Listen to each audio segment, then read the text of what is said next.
Hello and welcome all of you on my YouTube channel Dr. MKG Transformation। आज के class में class 12th के board exam को ध्यान में रखते हुए एक नए यूनिट की शुरुआत हो रही है। हालांकि क्लास 12th का पहला unit reproduction in flowering plant अपने टाइम पे चलते रहेगा और जल्दी से जल्दी ज़्यादा से ज़्यादा कवरेज आपको मिले, इसलिए एग्ज़ाम को ध्यान में रखते हुए तीसरे यूनिट की शुरुआत हो रही है। और इस यूनिट में हम हेल्थ के बारे में पढ़ेंगे, डिजीज के बारे में पढ़ेंगे और सबसे इम्पॉर्टेंट शुरुआत करेंगे इम्यूनिटी को लेके। मुझे लगता है कि कोविड काल के बाद दुनिया में सबसे ज़्यादा वर्ड जो वायरल हुए होंगे उनमें एक वर्ड ये इम्यूनिटी जरूर रहा होगा। हर लोग इम्यूनिटी के बारे में अपनी अपनी एक्सपर्ट व्यूज़ देते हैं और कुछ लोग तो साबुन के सहारे भी इम्यूनिटी बढ़ा देते हैं और च्यवनप्राश और कुछ लिक्विड पीने से तो शायद इम्यूनिटी बूस्ट ही हो जाती है। तो आज की क्लास में एक अवेयरनेस के पर्पस से भी और एग्ज़ाम को ध्यान में रखते हुए, अपने सिलेबस को ध्यान में रखते हुए हम बात करेंगे इम्यूनिटी के बारे में कि इम्यूनिटी होता क्या है, इम्यूनिटी बिल्डअप कैसे होता है और क्या इम्यूनिटी को लेने में किसी के साथ कोई भेदभाव होता है क्या। तो इस तमाम कंसेप्ट के साथ शुभारंभ करते हैं, शुरुआत करते हैं आज के क्लास में इम्यूनिटी के बारे में, प्रतिरक्षा के बारे में। कहते हैं कि the capacity of a body to fight with infection is called immunity.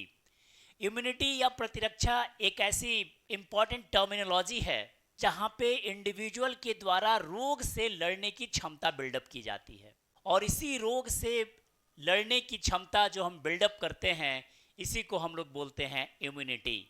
और ये टॉपिक इतना इम्पॉर्टेंट है कि बायो साइंस में इसके लिए एक ब्रांच भी एस्टैब्लिश कर दिया गया है। एक ब्रांच है जिसके जरिए हम इम्यूनिटी का स्टडी करते हैं and that is called immunology. Branch ऐसा जहाँ पे आप इम्यूनो सिस्टम या उससे रिलेटेड साइंस या उसके कंसेप्ट को स्टडी करते हैं और उसके जितने इंपॉर्टेंट रहस्य हैं उससे बाहर आते हैं, कंसेप्ट के साथ आते हैं, उसी को हम इम्यूनोलॉजी कहते हैं। और दुनिया में सबसे पहली बार एक वैक्सीन बना के, पहली बार एक टीका के द्वारा इम्यूनिटी बिल्डअप करके एडवर्ड जेनर ने क्रेडिट लिया और इसीलिए इन्हें फादर ऑफ इम्यूनोलॉजी भी कहा जाता है। सिलेबस को ध्यान में रखते हुए वही बात कहे जाएंगे जो आपके सिलेबस और एग्जाम ओरिएंटेड चीज़ें हैं। अब आते हैं सबसे इंपॉर्टेंट सवाल कि इम्यूनिटी जिसे आप कर रहे हैं capacity of a body to fight infection, ये कितने टाइप का होता है। तो आइए शुरुआत करते हैं। इम्यूनिटी को हम दो ग्रुप में कैटेगराइज करते हैं। सबसे पहला कंसेप्ट होता है, उसे हम कहते हैं इन नेट इम्यूनिटी। वैसी इम्यूनिटी जो हर इंडिविजुअल जन्म से प्राप्त कर रहा है, राइट फ्रॉम द बर्थ, एकदम जन्म से शुरुआत हो रही है और इसमें कोई भेदभाव नहीं हो रहा है, सारे लोगों को ये इम्यूनिटी दी जा रही है। मतलब आप पहले बने हैं और उसके बाद डॉक्टर्स बने हैं। कहने का मतलब ये है कि शरीर और ये विज्ञान जिसने आपकी बॉडी को इम्यूनो सिस्टम के साथ रचा है, उसके पास अपना सब कुछ है और किसी के साथ कोई भेदभाव ना हो ऐसी व्यवस्था की गई है। बॉडी के अंदर अपना हॉस्पिटल, अपना आईसीयू, अपना ओपीडी, अपना वेंटिलेटर, सारी चीज़ें मौजूद हैं। तो आइए एक एक करके उस कंसेप्ट को समझते हैं। तो जैसा कि मैंने कहा कि एक इम्यूनिटी वो होती है जो हर आदमी को 24/7 एकदम जन्म से लेके और मृत्यु तक प्राप्त होती है। ऐसी इम्यूनिटी को हम बोलते हैं इन नेट इम्यूनिटी। इसे हम हिंदी में जन्मजात प्रतिरक्षा बोलते हैं, वैसी प्रतिरक्षा जो व्यक्ति को जन्म से प्राप्त होती है। और दूसरी इम्यूनिटी होती है, उसे हम बोलते हैं एक्वायर्ड इम्यूनिटी। हर एक इंडिविजुअल अपने इन्वायरमेंटल एंगल को देख के, किस तरह के वो पर्यावरण में रहते हैं, कैसे उनकी लाइफ स्टाइल है, क्या वो खाते हैं, कितना रेस्ट लेते हैं, किस तरह के इन्वायरमेंट में वो अपनी पूरी ज़िंदगी को समा देते हैं, इन सारे आधार पे जो इम्यूनिटी इंडिविजुअल बिल्ड करता है उसे हम बात करते हैं एक्वायर्ड इम्यूनिटी।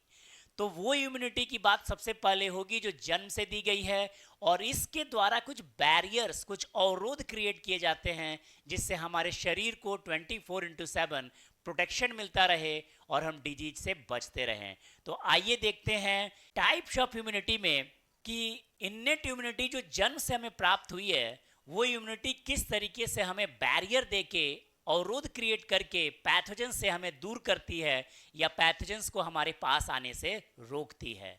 तो सबसे पहला बैरियर जिसे हम फिजिकल बैरियर कहते हैं, फिजिकल बैरियर के जरिए अगर कोई भी पैथोजन्स हमारे बॉडी के अंदर आएगा तो वो बिल्कुल एंट्री नहीं कर पाएगा, क्योंकि हमारे पास और सभी जीवों के पास स्किन दिया गया है जो एक मेजर प्रोटेक्टिव सिस्टम की तरह काम करेगा और पैथोजेंस की एंट्री को रोक देगा। तो एग्जाम में क्वेश्चंस आते हैं, फिजिकल बैरियर का एग्जांपल बताइए, तो वहां पे आपको याद रखना है स्किन के बारे में। स्किन एक प्रकार का फिजिकल बैरियर है जो पैथोजेंस को बॉडी में आने से रोकेगा। दूसरे बैरियर्स की बात करते हैं, उसे हम कहते हैं फिजियोलॉजिकल बैरियर्स। फिजियोलॉजिकल बैरियर्स वो बैरियर्स होते हैं जो हमारे बॉडी की जो फिजियोलॉजी है उनके द्वारा पैथोजेंस को रोका जाए, या तो बॉडी में एंट्री करने से, और अगर एंट्री कर जाते हैं तो वहां पे उनको ग्रोथ करने से। उसके एग्जांपल्स में आप देख सकते हैं ईयर वैक्स। अब चारों तरफ स्किन की कोटिंग है, अगर कोई पैथोजेंस एंट्री करना चाहे बॉडी में तो वो शायद कान का सहारा ले, तो ईयर में वैक्स है, लिपिड है, मोम का बना हुआ फैटी सब्सटेंस है, पैथोजेंस वहां जाएगा, ट्रैप हो जाएगा और आगे नहीं बढ़ पाएगा, तो वहां से हमें इम्यूनिटी मिल जाती है। टीयर्स इन आइज, आंखों से निकलने वाला लाइसोजाइम एंजाइम एक तरीके से एंटीबैक्टीरियल प्रॉपर्टी भी रखता है और वो पैथोजेंस को ग्रोथ में निश्चित तौर पे रोक देता है। उसी तरीके से सलाइवा इन माउथ, अगर हमारे माउथ में कॉन्टामिनेटेड फूड या वाटर्स के जरिए पैथोजेंस की एंट्री होती है तो वैसी स्थिति में भी हमारे माउथ के सलाइवा में टाइलिन जैसे एंजाइम होते हैं जो स्टार्च को तो डिग्रेड करते ही करते हैं और एक तरीके से पैथोजेंस के लिए भी निगेटिविटी क्रिएट करते हैं। अगर हम HCl की बात करें, अगर कोई पैथोजेंस को हम घूंट भी लेते हैं, फूड के जरिए बॉडी के अंदर चला जाए तो हमारे स्टोमक में HCl उबल रहा है और ये एसिड के इम्पैक्ट जो है ऐसे हैं कि पैथोजेंस जैसे बॉडी के कंटेक्ट करेगा अपना, वो HCl के ट्रैप में फंस जाएगा और शायद उसकी ग्रोथ प्रॉपरली नहीं हो पाएगी।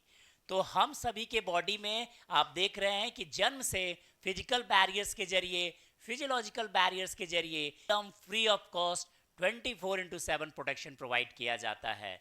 इसके अलावा और भी बैरियर्स हैं, आइए अगले बैरियर्स के बारे में देखें। ये जो अगला बैरियर्स है उसे हम बोलते हैं सेलुलर बैरियर्स। हमारे बॉडी में कुछ कमांडोज हैं, कुछ योद्धा हैं, कुछ आर्मी के ऑफिसर्स हैं, सेल के रूप में हैं और उनका काम है 24/7 बॉडी में फाइट करना, पैथोजन से फाइट करना, आपसे नहीं करना। अब ये WBC जो है अपने आप में एक बहुत बड़ा साम्राज्य WBC का, इसके बहुत सारे कंपोनेंट जैसे न्यूट्रोफिल्स, लिम्फोसाइट, ये सभी के सभी सेल बॉडी में एकदम एक्शन के लिए हमेशा रेडी रहते हैं और पैथोजेंस को एलिमिनेट भी करते हैं और ज़रूरत पड़ती है तो उनसे फाइट भी करते हैं। मैक्रोफेजेस, इस तरह के किलर सेल्स हैं जो हमारे बॉडी को 24/7 प्रोटेक्शन प्रोवाइड करते हैं। तो हमारे पास लिम्फोसाइट के जरिए भी B और T लिम्फोसाइट्स होते हैं, इनके टाइप्स और एग्जांपल्स के बारे में भी पढ़ेंगे। अभी हम एग्जांपल पढ़ रहे हैं कि सेलुलर बैरियर्स के जरिए कैसे प्रोटेक्शन मिलती है। तो दीज आर द सेल जो कि पैथोजेंस के साथ फाइट करते हैं और हमें इम्यूनिटी प्रोवाइड करते हैं। तो इस तरीके से हम लोगों ने इन्नेट इम्यूनिटी के अंतर्गत 3 तरह के बैरियर्स को समझा, physical barrier, physiological barrier and cellular barrier. अब हम बात करते हैं अगले बैरियर्स की जिसे हम कहते हैं साइटोकाइन बैरियर्स। ये वो बैरियर्स है जिसका एग्जाम्पल इंटरफेरॉन होता है और ये कई बार एग्जाम में क्वेश्चन आया है कि इंटरफेरॉन क्या है। तो एक प्रकार का साइटोकाइन बैरियर है और ये भी हमें पैथोजन से बचाता है। कहते हैं कि वायरस के द्वारा जो इन्फेक्टेड सेल होते हैं ना, वो इन्फेक्शन के बाद एक स्पेशल टाइप का प्रोटीन रिलीज करते हैं और ये प्रोटीन उस इन्फेक्शन को आगे बढ़ने से रोकता है। तो इस तरह के इंटरफेरॉन या एक स्पेशल टाइप के प्रोटीन के सेक्रेशन से जो स्वयं वायरस के द्वारा रिलीज किया जा रहा है, मतलब जिसने घाव दिया है उसी ने दवाई भी दी है। तो इस तरह की फिजियोलॉजी और इस तरह के बैरियर्स के जरिए हमारा बॉडी पैथोजन से लड़ता है और पैथोजन से बचता है। तो ये था इन्नेट इम्यूनिटी के बारे में, वो इम्यूनिटी जो हम जन्म से प्राप्त करते हैं, सब लोग प्राप्त करते हैं, फ्री ऑफ कॉस्ट प्राप्त करते हैं और पैथोजन से बचाव और लड़ने में मदद भी प्राप्त करते हैं। दूसरा जो टाइप का इम्यूनिटी है उसे हम कहते हैं एक्वायर्ड इम्यूनिटी।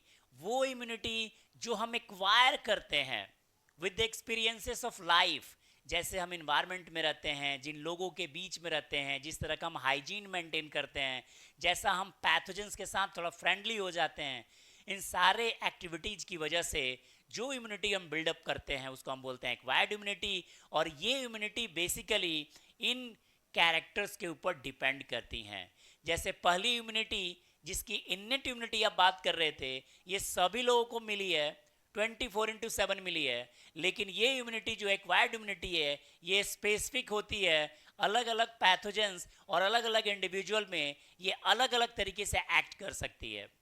ये डाइवर्सिटी शो करती है, डाइवर्सिफाइड होती है, इसमें बहुत सारी विविधता होती है। जैसे पैथोजेंस की वैरायटी है, वैसे उनके साथ इनकाउंटर की भी अपनी अपनी डाइवर्सिटी देखने को मिलती है।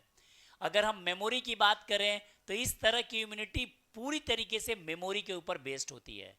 मतलब आपने पैथोजन से पहले फाइट किया है तो उसका क्या हिस्ट्री है, उस आधार पे अगली बार ये पैथोजेंस आपको डैमेज नहीं कर सकता, क्योंकि आपके बॉडी के जो सेल हैं वो एकदम एक्टिव मोड में आ जाते हैं। एक बहुत इंटरेस्टिंग कंसेप्ट है कि आजकल के ज़माने में जितनी भी बीमारियां जिससे बचाव के लिए आप पहले ही वैक्सीन ले रहे हैं, तो वो वैक्सीन भी एक्चुअली इस मेमोरी के ऊपर बेस्ड है। मेमोरी हम डालते हैं वैक्सीन में। हमने प्रिवेंटिव वैक्सीन ले लिया, हमारे इलाके में टाइफाइड का कहर मचा हुआ है, टाइफाइड से हमें बचना है, तो हमने क्या किया, एक प्रिवेंटिव वैक्सीन ले लिया और उसमें टाइफाइड के कुछ डेड और डमी सैंपल बॉडी में भेज दिए और बॉडी के सेल को अलर्ट कर दिया कि अगर ऐसा कोई पैथोजेंस बॉडी में इंटर करता है तो कोई पूछताछ नहीं करने का, एकदम हम सनी देओल स्टाइल में शूट कर देने का। तो ये जो मेमोरी बेस्ड वैक्सीनेशन है, उसी प्रिंसिपल पे अपना बॉडी का इम्यूनिटी भी काम करता है। यादाश्त है, पहले से पता है कि सेल के साथ हमने कैसा बिहेव किया था। और number 4, discrimination between self and non self. Acquired immunity की एक खासियत होती है, ये स्वयं और पराये के भेद को समझता है। हमारे बॉडी के अंदर का सिस्टम क्या है और बाहर के सिस्टम का क्या है, ये दोनों के कहानी को समझता है और इसी समझ के आधार पे ये एक्वायर्ड इम्यूनिटी हमारे बॉडी में काम करता है, जो अलग अलग लोगों में अलग अलग प्रकार से हो जाएगा। इस तो that will be called antibody mediated immunity. और उम्मीद करते हैं कि अगर आप बहुत सिंपल, सरल, साधारण तरीके से भी चीज़ों को समझेंगे और नोट करके लिखने का प्रयास करेंगे तो आप एक बहुत आसान, बहुत अच्छा कंसेप्ट बिल्ड करेंगे। इस उम्मीद के साथ कि आपकी एग्ज़ाम का प्रिपरेशन अच्छा हो और आप एकदम माइंड को जो है रिफ्रेश रखें, तैयारी के मोड में रखें। चैनल के साथ जुड़े रहने के लिए आपका धन्यवाद और आगे भी लाइक सब्सक्राइब रहे, ये आपसे रिक्वेस्ट है। Thank you for watching and in next video we will talk about the cell mediated immunity and antibody mediated immunity.